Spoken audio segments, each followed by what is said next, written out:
Okay, I thought this problem is different enough that, and some of you will give you enough of you a hard time. I figured I'd do this for you. The first thing I'm going to do, so this is going to ask us to do two things. It's going to ask us to use the product rule, and notice they're just looking for the, remember, product rule is u v prime plus v u prime. Oh, notice that this book is having us do it the way I learned it, so that's great.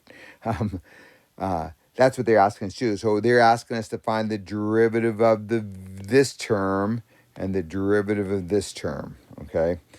And they did everything else for us. Then they're going to ask us to expand all this and then multiply the factors. They're going to ask us to expand that and then just use the power rule as much as we can, okay? And you'll get the same answer. It's just to reinforce that sometimes, especially with polynomial kind of functions, you can do that. I'm not convinced that this is going to save us a lot of time with this question. But anyways, and then the other thing I want to point out to you is, do you see that 7 over x? Well, we could rewrite that function as 7 times x to the negative 1. And now it's like one of those ones I did in the example, one of your earlier questions. So now we can just apply the power rule. So we rewrote a quotient as a power. That'll help us along. So what's the derivative of that? Well, what is the derivative of 5x? Well, we know it's 5. What's the derivative of a constant? 0. What's the derivative of 7 times x to the negative 1? Well, that's negative 7. Remember, we're going to bring that negative down in front, multiply it by 7, then subtract 1. So negative 1 minus 1 more is negative 2. And I think they'll take that. If they don't take it, they'll be looking for this. Okay, I haven't bothered to type this one in, so I don't know what they're looking for. I'm sure they'll take either form. And now, for the second part, we have to do the derivative of 5x squared plus 1. Well, 5x squared plus 1, bring the 2 down in front, so that gives me 10. X to the first power, and then plus 1's a constant, so that's all we need to write there. Okay, so that's not too bad this way.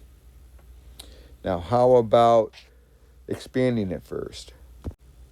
Okay, so I'm just going to do some FOILing, and because I've got 3 terms in the second one, I'm going to do this. I'm going to say 5x squared times 5x plus 6 plus 7x, and then I'm going to multiply 1 through, and then I'm going to combine any like terms that I can.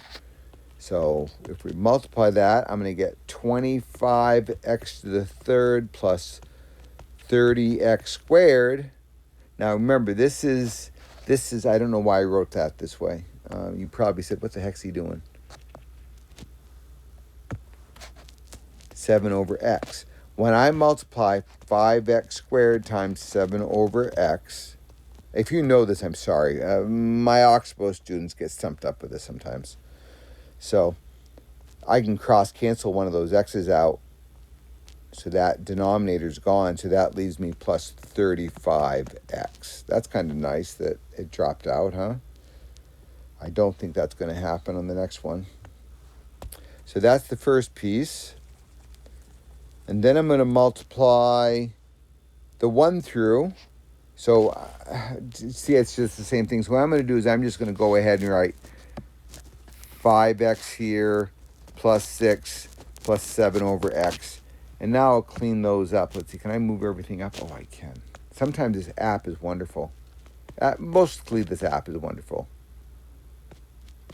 Plus 30x squared plus 40x plus 6 plus 7x to the negative 1, so we can do that other trick, right? You know why this is looking different? Because they didn't make us expand all these out. They just had us write the derivative. So 70, whoops. Going to apply the power rule. That's a power function, right? 25x to the third is a power function. So 75x squared plus 60x, remember, brought the 2 down in front, multiplied, subtracted 1, plus 40 plus 0 minus 7x to the negative 2. And maybe they'll take that. Maybe they're going to be looking for us to write us here. I don't have any like terms, do I? So 75x squared plus 60x plus 40 minus 7 over x squared might be what they're looking for. Okay, so but that's what they're asking you to do, is do it with just the product rule, do it with the expanding it all out. What they're trying to show you that sometimes the product rule is easier, sometimes expanding it's easier. In this case, I think the product rule is easier. Except you'd still, to clean that up, to work with this, you'd have to distribute that through. And was that just a monomial? No, that was a couple of terms. So, it wouldn't be any messier than this is. So that's that question. Hopefully this helps.